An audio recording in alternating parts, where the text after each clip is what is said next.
আমার জার্নিটা আসলে ডেফিনেটলি অনেক কষ্টের ছিল। অহংকার, দিমাগ, এই বিনোদন দুনিয়ায় নতুন আলোচনা। রকস্টার সিনেমার শুটিং নিয়ে চাঞ্চল্যকর অভিজ্ঞতা শেয়ার করলেন ফারহান।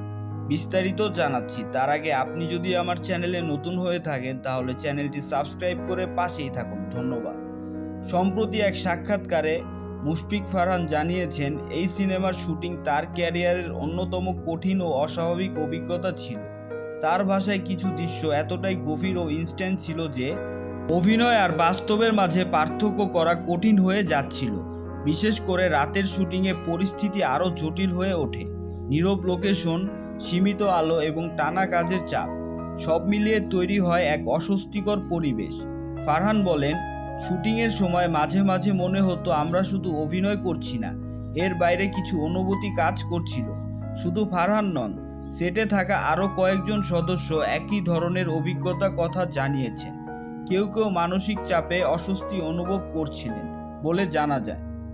বিশেষজ্ঞদের মধ্যে দীর্ঘ সময় ধরে ইনস্ট্যান্স চরিত্রে কাজ করলে এমন মানসিক চাপ তৈরি হওয়া অস্বাভাবিক নয়। সো ভিউয়ার্স, এই বিষয়টি নিয়ে আপনাদের কি মতামত কমেন্ট করে জানাতে ভুলবেন না। ধন্যবাদ।